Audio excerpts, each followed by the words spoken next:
आदरणीय अध्यक्ष जी, इसी भवन में 2 साल 11 महीने तक संविधान सभा की बैठकें हुई और उसने देश के लिए एक मार्गदर्शक जो आज भी हमें चलाता है, हमारे संविधान दिया और 26 नवंबर 1949 को जो संविधान हमें मिला वो 26 जनवरी 1950 को लागू हुआ।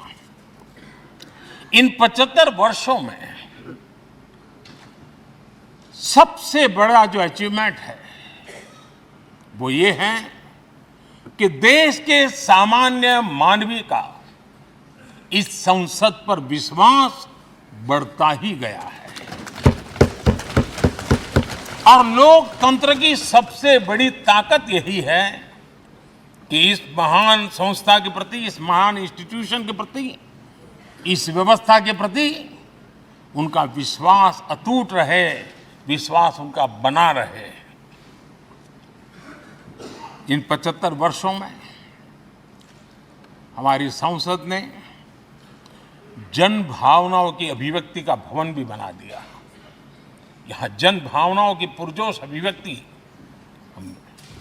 और हम देखते हैं राजेंद्र बाबू से लेकर डॉक्टर कलाम,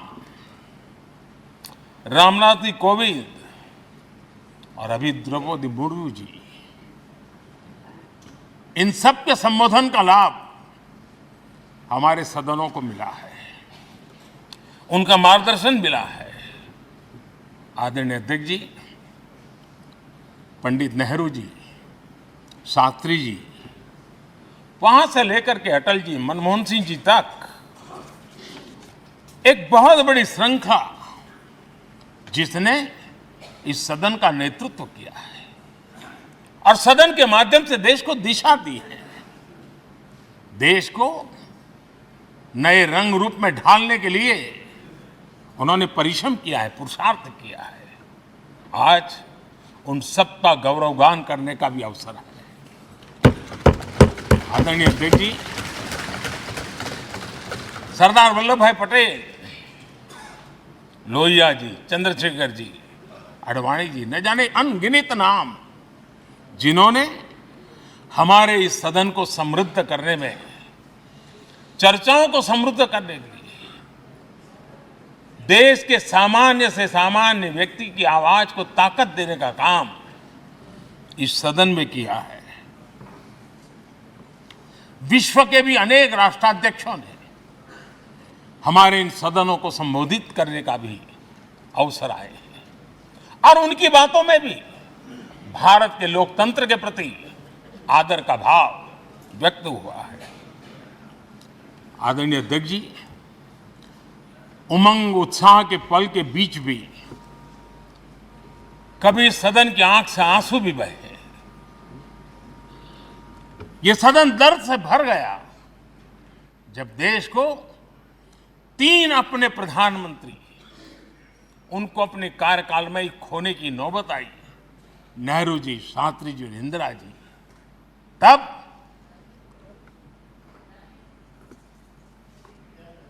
ये सदन अश्रुभीनी आंखों से उन्हें विदाई दे रहा था।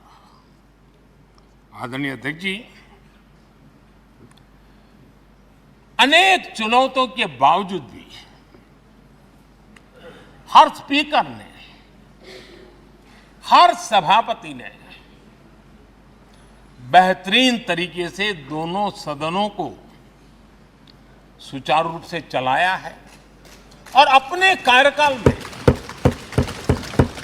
उन्होंने जो निर्णय किए वो निर्णय मावलंकर जी से काल से शुरू हुए हो या सुमित्रा जी के कालखंड के हो या बिरला जी के, आज भी उन निर्णयों को रेफरेंस पॉइंट माना जाता है।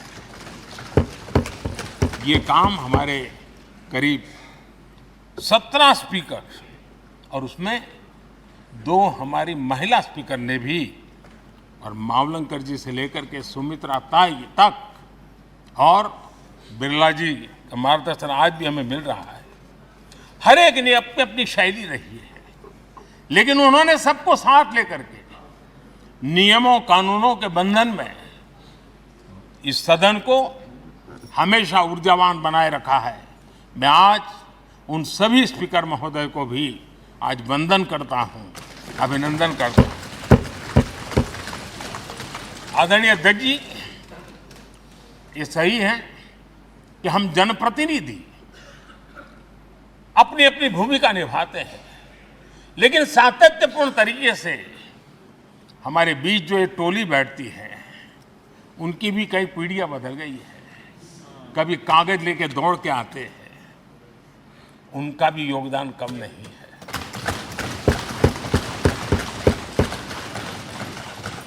हमें कागज पत्र पहुंचाने के लिए दौड़ते हैं, सदन में कोई गलती न हो जाए, उसके निर्णय में कोई गलत न हो जाए, उसके लिए वो चौकन्ने रहते हैं।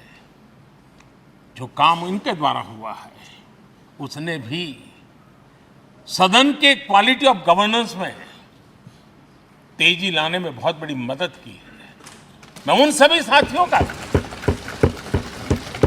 और इनके पूर्व में जो रहे हैं उनका भी हृदय से अभिनंदन करता हूं। इतना ही नहीं, सदन मतलब ये खंड ही नहीं है।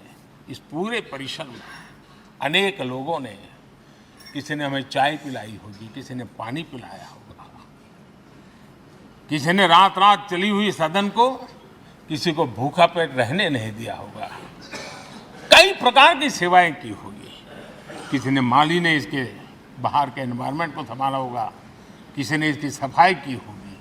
न जाने कितने ही अनगिनत लोग होंगे जिन्होंने हम सब अच्छे ढंग से काम कर सके, और यहां जो काम हो वो काम देश को आगे बढ़ाने के लिए अधिक से अधिक तेजी से हो, उसके लिए जो माहौल बनाना, व्यवस्था बनाना, उसके लिए जिसने योगदान दिया है,